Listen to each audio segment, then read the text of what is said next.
La date du 23 juin 2016 restera gravée dans l'histoire. Ce jour-là, 51,9% des Britanniques ont voté en faveur du Brexit. Le divorce entre le Royaume-Uni et l'Union européenne était consommé. Et vous vous rappelez des principales promesses du camp des pro-Brexit? En vrai, il y en a eu plein, mais celle-ci, elle se démarquait particulièrement du lot. I am making one very simple point. We cannot have any form of managed migration into Britain and remain a member of the European Union because we have an open door to nearly 500 million people. Le Brexit est le seul moyen de contrôler l'immigration, affirment les militants. En fait, d'après les sondages, une majorité de Britanniques, qu'ils soient en faveur du Brexit ou non, considéraient qu'une sortie négociée de l'Union européenne permettrait au gouvernement britannique de reprendre le contrôle de ses frontières et donc de freiner l'afflux des migrants. Alors, dans les faits, les promesses du Brexit étaient nombreuses et de nature très diverse. Mais juguler le flux migratoire, c'était la promesse pour le Royaume-Uni de retrouver sa souveraineté sur ses frontières. La rhétorique du camp pro-Brexit, c'était que les migrants pesaient sur les services sociaux, les systèmes de santé et éducatifs, sur le marché du travail et plus largement sur les traditions et les coutumes du pays. Bref, l'habituel discours qui consiste à blâmer les étrangers pour exonérer des années de dégradation des services publics et d'irresponsabilité budgétaire. 7 longues années se sont écoulées depuis. Alors, où en est-on aujourd'hui? Est-ce que le Brexit a tenu sa promesse concernant l'immigration? Les données semblent indiquer que non, pas vraiment. 24 novembre 2022. L'immigration au Royaume-Uni a presque triplé malgré les promesses du Brexit. 8 juillet 2023. En 2023, les traversées de la Manche par les migrants atteignent un nouveau record quotidien. Le débat sur l'immigration est devenu l'un des enjeux majeurs du 10 Downing Street. Si elle a bien récupéré le contrôle total de ses frontières, Londres n'arrive pas à ralentir l'immigration, qui a même triplé depuis le Brexit. Pourtant, le pays traverse une presque crise économique, avec une inflation galopante et un coût de la vie exorbitant, tandis que son système de santé est sur les rotules. Alors pourquoi est-ce que le Brexit n'a pas donné les résultats escomptés? Et saviez-vous qu'en vue des élections de 2025, le cabinet de Rishi Sunak a décidé de faire de la lutte contre l'immigration leur principal argument de campagne? On va tout expliquer dans cette vidéo. Sésame, ouvre-toi. Quand on pense au Brexit, comment ne pas parler de Alexander Boris Pfeffel Johnson, Bojo pour les intimes, le même mec capable d'offrir le thé aux journalistes le matin, de se planter avec un parapluie à midi et de plaquer des mioches lors d'un match de rugby le soir. Bref, l'une des personnalités politiques les plus hautes en couleur de cette dernière décennie. Et c'est surtout à lui et à son parti que l'on doit le Brexit. Enfin, il n'en revêt pas toute la responsabilité, mais il l'a quand même défendu corps et âme. C'est d'ailleurs le plus haut responsable chez les Tories à avoir pris position en faveur du Brexit. Et parmi ses principales propositions, le contrôle des frontières et le ralentissement de l'immigration. For me, this is a question of democracy. It's about public consent and explaining to people. And the moment we have absolutely no power to control our immigration. Bojo considérait que maintenir le Royaume-Uni dans l'Union européenne, ça revenait à sacrifier la souveraineté britannique sur ses frontières. Il est profondément érosif pour la confiance populaire dans la démocratie que chaque année les politiciens au Royaume-Uni affirment au public qu'ils peuvent réduire l'immigration à quelques dizaines de milliers, pour constater ensuite qu'ils ratent leur objectif à plusieurs centaines de milliers près. Boris Johnson, en mai 2016. Après Bojo, il n'est pas spécialement anti-migrant. Disons qu'il est pour une approche plus contrôlée des flux migratoires. La preuve, c'est ce genre de déclaration qu'il a faite.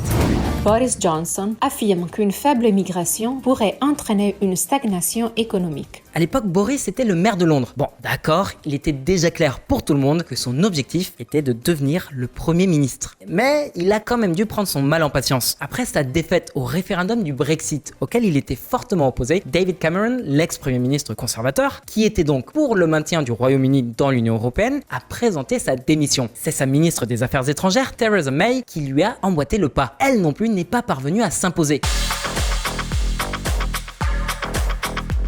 Elle a plusieurs fois raté l'approbation par le Parlement britannique des diverses versions de l'accord négocié avec la Commission européenne pour formaliser le Brexit. Madame May s'était pourtant efforcée d'obtenir des conditions avantageuses pour le Royaume-Uni. Donc, quand elle a démissionné, les Tories ont enfin confié la direction du gouvernement à Boris Johnson en juillet 2019. Et l'une des premières choses auxquelles le nouveau Premier ministre britannique s'est attaqué, c'est précisément l'immigration. En mars 2021, son cabinet a présenté un nouveau plan de politique migratoire. Un plan qui a abouti à un projet de loi présenté à la Chambre des communes la même année et qui fut approuvé l'année suivante en avril 2022.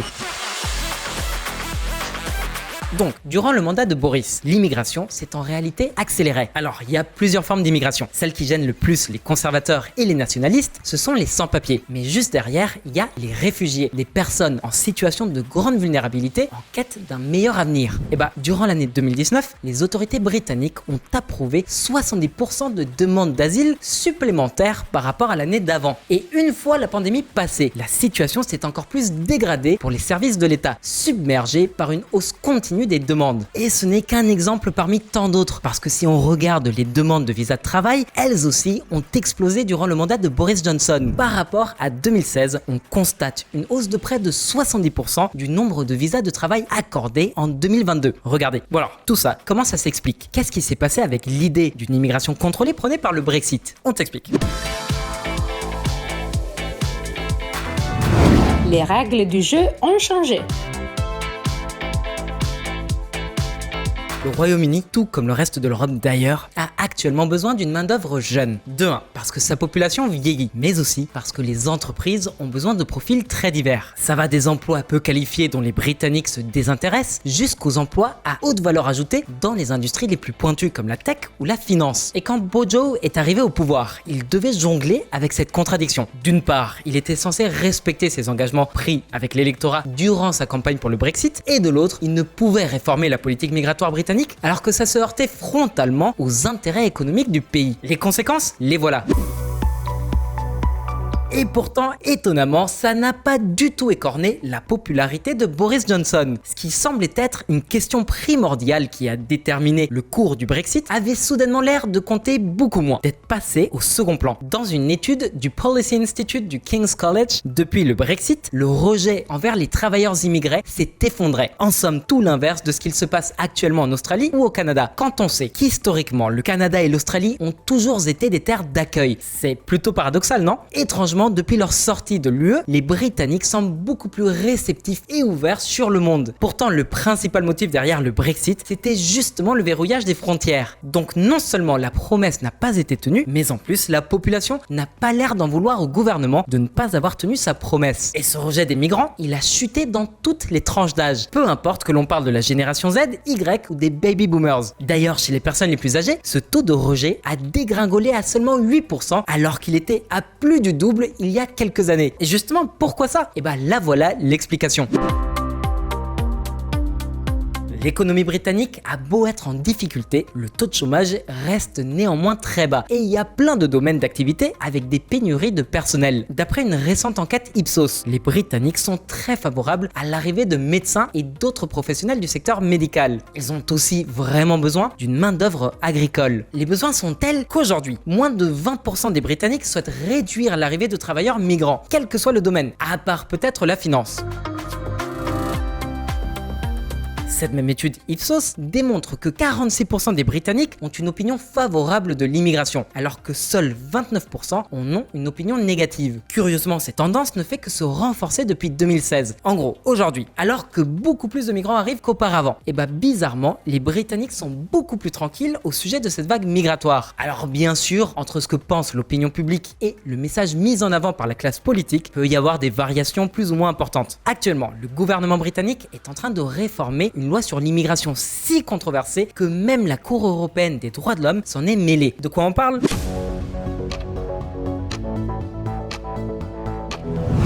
Jouer avec le feu.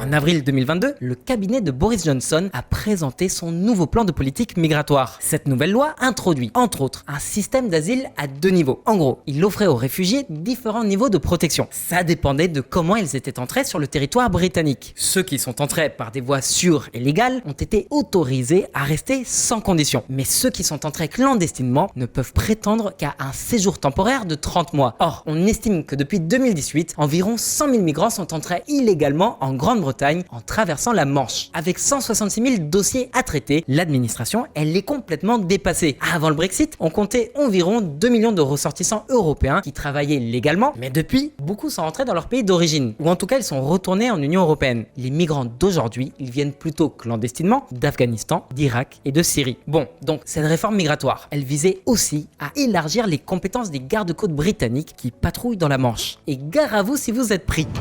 S'ils empruntent cette route, s'ils traversent illégalement la Manche sur ces bateaux, ils risquent de se retrouver non pas au Royaume-Uni, mais au Rwanda. Boris Johnson. Ouais, vous avez bien entendu. Pour lutter contre l'immigration clandestine, le gouvernement de Boris Johnson a conclu un accord avec le Rwanda pour que ce pays accueille tous les migrants qui seraient recalés par le Royaume-Uni. Comment ça marche? En gros, tous les migrants dont la candidature à l'asile serait refusée par les autorités britanniques ou qui résident illégalement sur le territoire seraient déportés au Rwanda. Le premier vol avec des déportés à bord était prévu pour le 14 juin 2022, mais par précaution, il a été suspendu par la Cour suprême britannique qui considère qu'un tel programme pourrait se heurter à tout plein de conventions internationales. Et puis en plus, on n'est pas vraiment sûr que c'est la meilleure option.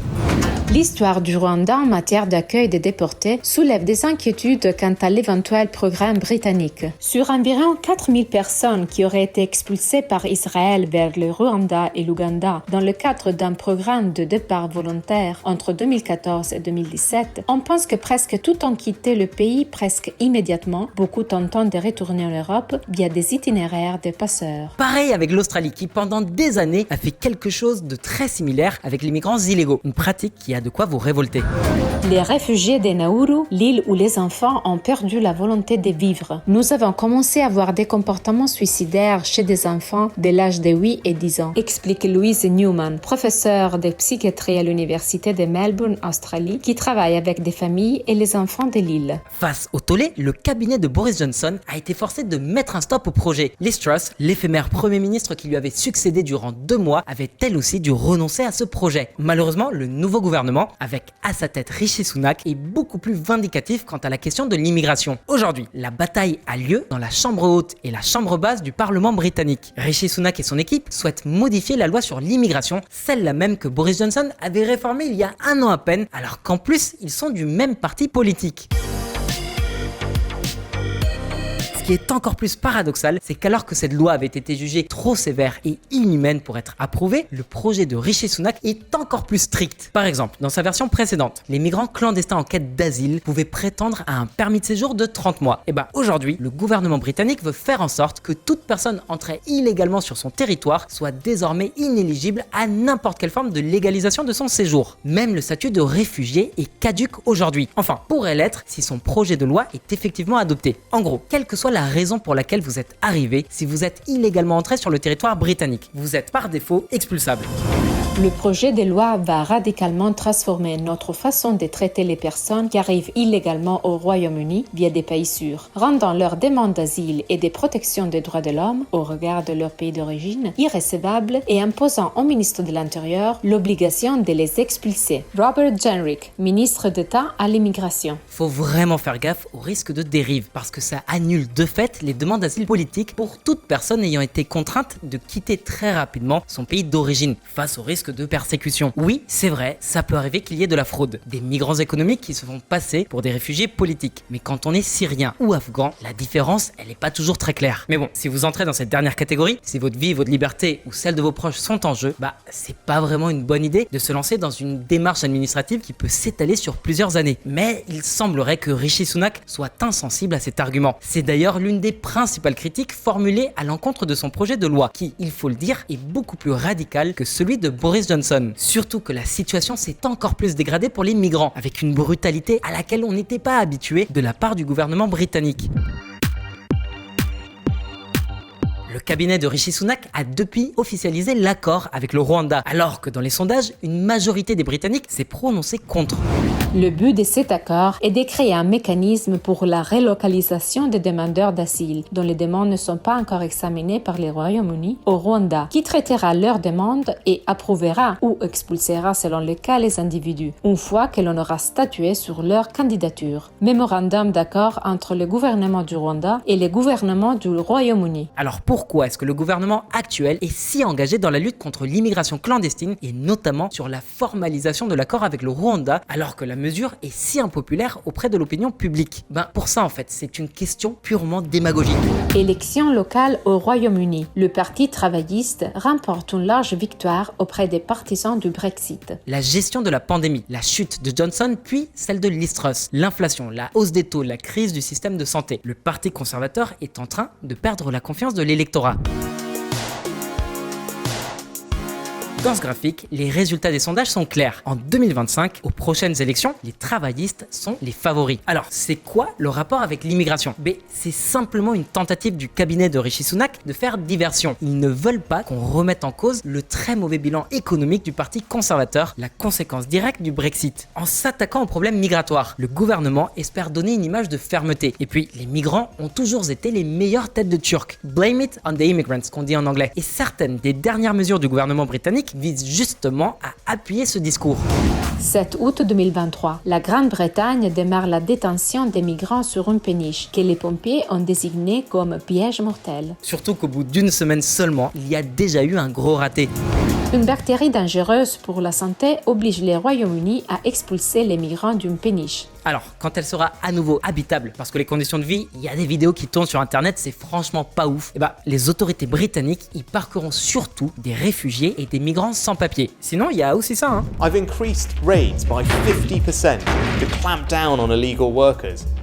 I saw firsthand the impact this will have in deterring people from coming here when I joined immigration enforcement officers last month for what was the biggest ever single day of raids. Après, c'est assez hypocrite parce que le Royaume-Uni continuera très probablement à leur délivrer des permis de travail. Rappelez-vous que l'économie britannique a besoin de main-d'œuvre, qualifiée ou pas. Bref, tout ça, c'est du show. Les migrants servent de diversion pour dissimuler les ratés des Tories au pouvoir depuis 2010. C'est une stratégie électoraliste à l'approche des élections. Vu la crise économique qui s'amorce, le gouvernement britannique ferait bien de revoir ses priorités. Voilà, c'est tout pour nous aujourd'hui. Maintenant, c'est quoi ton point de vue à toi? Les déportations vers le Rwanda, bonne idée ou pas? Écris-nous ce que t'en penses dans les commentaires et puis pense à t'abonner, à liker et à partager, ça nous aide beaucoup. Sincerely yours, God save the King et à la prochaine.